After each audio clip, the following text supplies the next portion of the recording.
So tonight's lesson, as you can see on our first slide, we are dealing with the next church that John wrote to in Revelation. That is the church that was located at Philadelphia.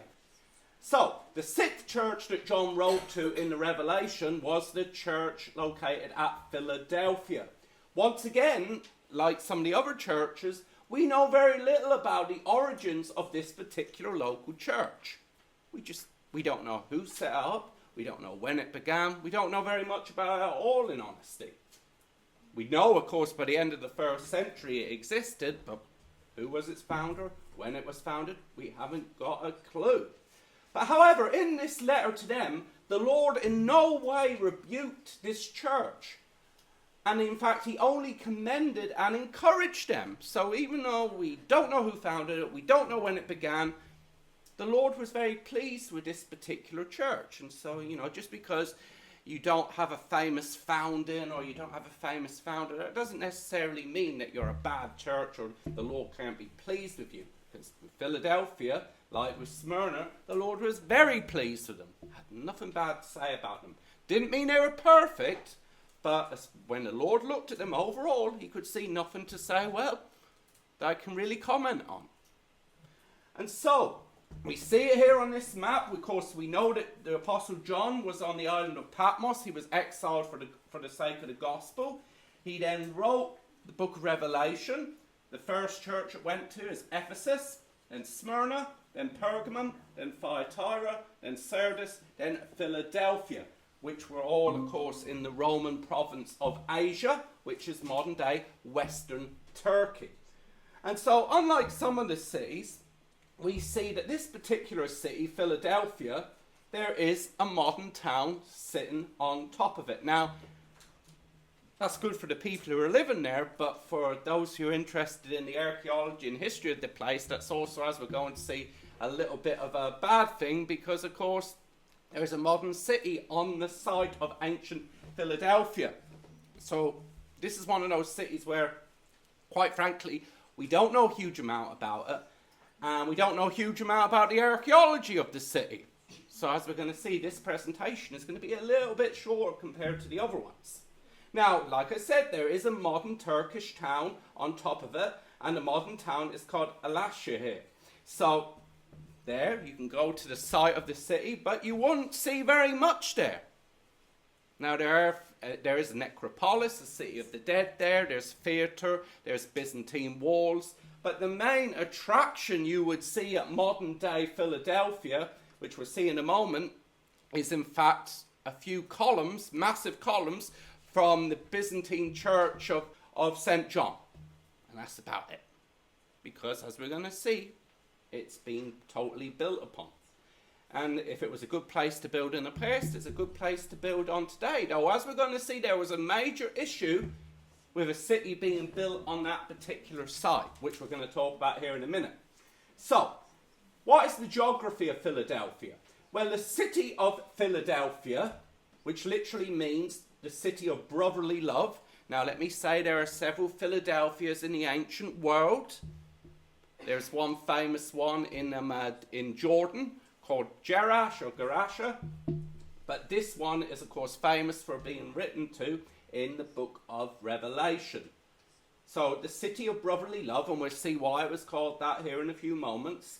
It was located in the area of Lydia within the Roman province of Asia. And so you can see just there, Philadelphia, where the stair is. It was located about 30 miles or 48 kilometers southeast of Sardis. Now we're going to see here in a moment that why was Philadelphia important? Well, it had to do with the roads that connected it further afield and also to nearby cities.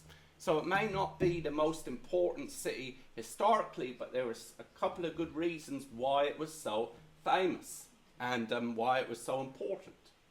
Now, the city was located on the Imperial Post Road, which ran all the way to the Middle East. And so, the old saying goes, all roads lead to Rome. Well, technically that's true, of course, unless you came to the ocean and you had to get a little ship. But the fact is you could follow all Roman roads to Rome. Now, the thing is, this road was important because it was one of the main thoroughfares and highways from the west to the east. Now, ideally, in the Roman period, the quickest way to send a message was by sea. But if you couldn't send it by sea, well, then you could send it by land, potentially. And if you were the Roman legions, well, you wouldn't generally transport the legions by ship. You would march them, unless, of course, you had to move them by sea. But having a very important road network right by Philadelphia, I believe, made this city quite important. This town, therefore, was a strategically important town as a result, because it was situated on several roads which led within Asia, but also to the Middle East, and of course you could follow them all the way over to Rome and elsewhere. Now, as with Thyatira, little of the ancient town remains, as the modern town is situated directly on top of the old. Of course, we saw that with Thyatira. There was a modern town built on top of that city. The same is true here. And therefore, it is no longer accessible to archaeologists. Also, another major problem, you could say, with the site of this city was it's heavily prone to earthquake activity. Earthquakes in the past have also destroyed much of the ancient town. And we saw already a couple of cities had already been destroyed by earthquakes during the 1st century. And Philadelphia was one of them. Western Turkey and other places around the world, of course, are heavily prone to earthquakes and to aftershocks. Philadelphia was quite renowned for its earthquake activity. In fact, after one particularly strong earthquake, even though the city was rebuilt, a lot of people decided that they'd live outside of the city rather than in the city. Well, why? Well, if you're in the city and an earthquake comes and buildings start collapsing on you, that's not good. But if you're out in your house, out in the country, close to the city, well, it's less likely a building's going to tumble down on your head. Well, unless you're in your own house.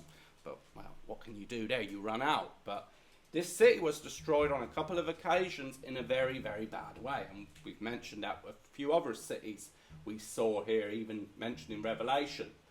Now, just as a point here, you see this? This is one of the columns of the Byzantine church, the Basilica Church of St. John.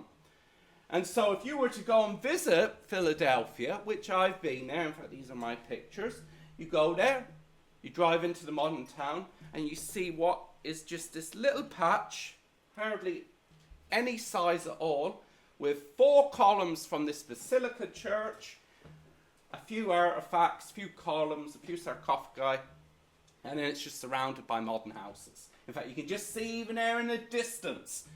In fact, Thyatira, the archaeological site, is bigger than this is. This is probably half the size.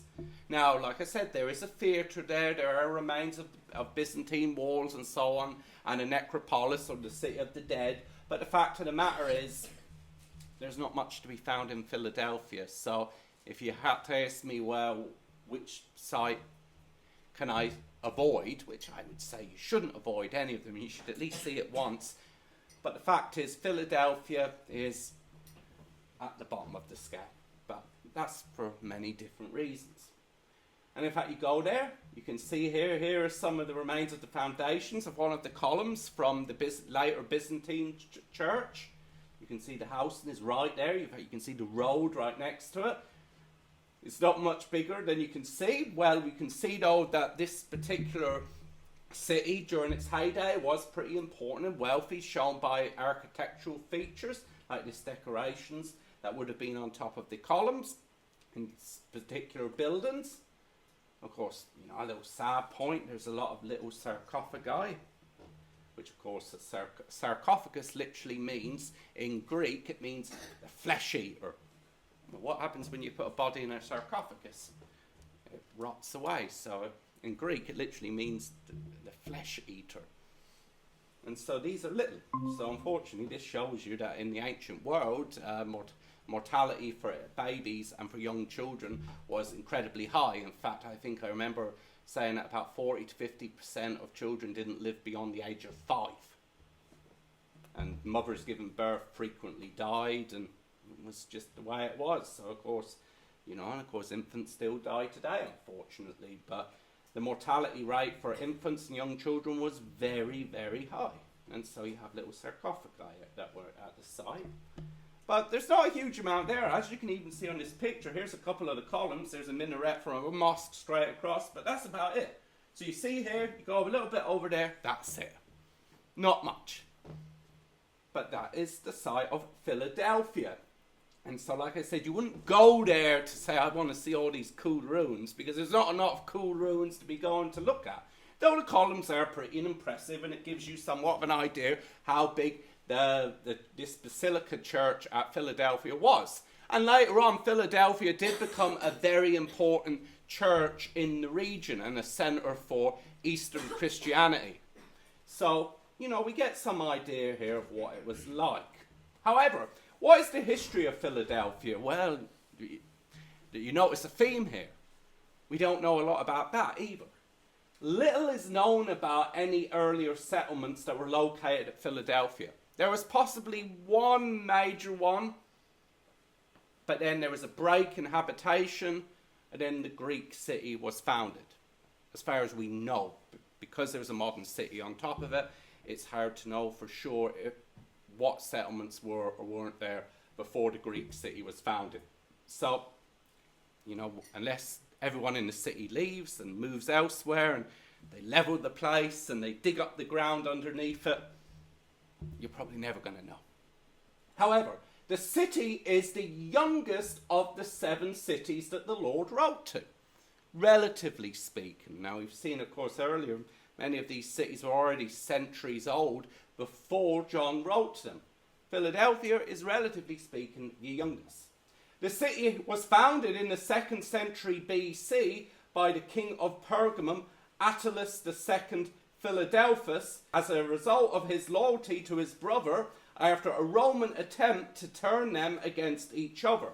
Hence, the city was given its new name. So, this is going to be important in the passage, because the fact of the matter is, we see that the Lord mentions the giving of new names in the letter that he wrote to this particular church.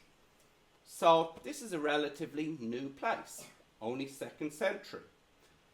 Named after the fact that a brother was loyal to his other brother, after a particular potential part of treachery. And so that's why it was named this. Now, this is not going to be the last time that this city would be renamed. Now, the city seemingly was founded at first as a Macedonian military colony because of its location on the important road to the east. This may be the open door that the Lord refers to in Revelation 3:8. Now, sometimes we have to speculate a little bit as to what does the Lord exactly mean when he means an open door. Some people think that this refers to in relation to persecutions that were going on. Some people think other things. But probably one of the most easiest to understand meanings is that because this city of Philadelphia was located on this major road network, this potentially meant that it was much easier for the Christians of this city to get about from city to city, to be able to spread the gospel from one place to another. So possibly it means that they just had good access to nearby places. And because it was on this road that stretched potentially all the way to the western part of the empire and all the way to the eastern part of the empire, then potentially believers could go wherever they wanted. Now, did that mean necessarily they went all that way? Well, maybe not people in this church, but possibly they went further afield. We don't know. So this may be what it means by the open door, and was an opportunity to spread the gospel along this easily accessible route. Now, the city's patron god was Dionysus. Why? Well, because of local wine production. Dionysus is the god of wine and revelry and party and enjoyment. So no wonder they would call this and have their patron deity as Dionysus, because the growing of grapes and vineyards was an important part of the industry of this area. But because of the newness of the city, it had far fewer established religious traditions because it only goes back to about the 2nd, 3rd century. So really this city had no great past. It was a relatively new place, even though by John's time it was about 3 centuries old. However, by the 5th century AD, it became known as Little Athens. Why? Well, because of its many temples and religious festivals. Now, apparently, at this point, of course, we're getting into the area where it's transitioning from the Roman Empire to the Byzantine Empire, which really the Byzantine Empire is just a continuation of the Roman Empire in the eastern part of the Mediterranean. But apparently in Philadelphia there were still many different temples to worship different gods. And so after a few centuries, this place became quite renowned for all of its different religious customs and places of worship and practices and festivals. So that's why it was called Athens, Little Athens. And so Philadelphia went from a relatively minor place and relatively new to being relatively important. And later on it would become one of the seats of Eastern Christianity, Orthodox Christianity in the Greek East, while the Byzantines ruled there. And then, of course, later on, in about, 14th century, the Muslims came in and they take over the region. In fact, the city had been taken over and then retaken several times. But eventually, of course, Islam takes over the region and the hold of Greek Christianity just weakens over time. So, not surprising. Now, because of the city's location in an earthquake-prone area, it has suffered many earthquakes and destructions in its history. And that's probably another reason why we know so little physically about the city of Philadelphia, because it was destroyed. Earthquakes came, they went, they destroyed many things that had been built there. People rebuilt on the site, and that continues on and on and on and on. So that's one reason why we know little. However, in 17 AD, the town, like Sardis, was destroyed by a massive earthquake. Remember we learnt that about Sardis? Now, the Emperor Tiberius, as with Sardis, gave back 5 years of the city's tribute money to help rebuild the city. So he gave them a tax break. He said, look, you don't have to pay taxes for this many years, and in fact here is money back so you can rebuild the city, showing how significant it was, even though it was relatively new. Now, of course, the people of Philadelphia, they've had this natural disaster, their city's been mostly destroyed. They're delighted that the emperor has been generous to give them back their tax money and to gift them this opportunity. And so you know what they did? In honor of his generosity, the town renamed itself Neo-Caesarea. So, New Caesarea, or the new city of Caesar. So there were several Caesareas, even in the Roman Empire. It just means Caesarea, literally means the city of Caesar. So, in fact, here is a bust of the Emperor Tiberius up there on the top. So that's the Emperor Tiberius, the emperor who reigned over the Roman Empire during most of the life and ministry of Christ. The city later then renamed itself again. So it's gone from Philadelphia to Neo-Caesarea to Flavia in honor of aid given to it after another earthquake during Vespasian's reign. And in fact, there's Vespasian down there. There's his bust there on the bottom right. So it's gone from Philadelphia, it's gone to Neo-Caesarea, then to Flavia. But apparently, Philadelphia just stuck longer, and the old names were apparently forgotten. And so this was done in honor of 2 significant emperors who had helped the city. So with the town's fondness of renaming itself, this may be why the Lord mentions names so much in his letter, especially my new name. Because by this point, by that point they'd had, 3 names at least. So I believe the Christians in that church would know full well that this town was very fond of renaming itself, particularly in honor of those who had treated them well. So that may be one reason why the Lord mentions the new name, my new name. Also, the mention of being a standing inscribed pillar in God's temple, which is in chapter 3 verse 12, could be a reference to permanence and stability, which is rare in an earthquake zone. And we may say, well, what's important of being a pillar? Well, the fact is, one of the few buildings that tended to survive in, say, the Roman period through an earthquake were the temples. Now, not always. They were destroyed in earthquakes too, because, earthquakes can be very devastating. But you find that at least, even to this modern day, a lot of ancient temples have survived, even through many, many, many, many different natural and man-made disasters. So, as I said here, the idea of being a pillar in God's temple, pillars, you look at a pillar, like you even look at this column or this pillar here from the church there, it still remains, it's still strong, it's still standing. And when you live in an earthquake zone, you want to have what? Permanence. You want to have stability. You want to know that what you build or what you do isn't just going to crumble down and fall down on top of you in a moment's notice when, say, an earthquake or a disaster hit. It could also be a sign of faithfulness. How so? As pagan priests, after a lifetime of faithful service, would often have a pillar in a temple erected or inscribed in their honor. So there's two possibilities. Like I said, we can't know 100% for sure, but the idea of permanence and stability and the idea of being honored is probably what the Lord has in mind. Pillars were also a vitally important and beautiful part of temple designs in the past. You go and see these temples around the world, Roman or Greek temples, and they have great, grand, often monolithic pillars or columns, highly decorative, and they're impressive. And so, when the Lord mentions about being a pillar in God's temple, that could mean permanence, stability.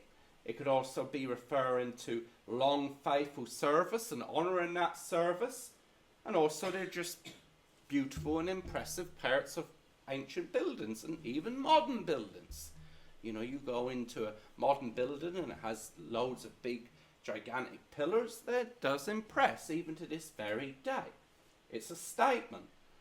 And so, this, of course, has been relatively short because, like I said, there's not much to really see at Philadelphia.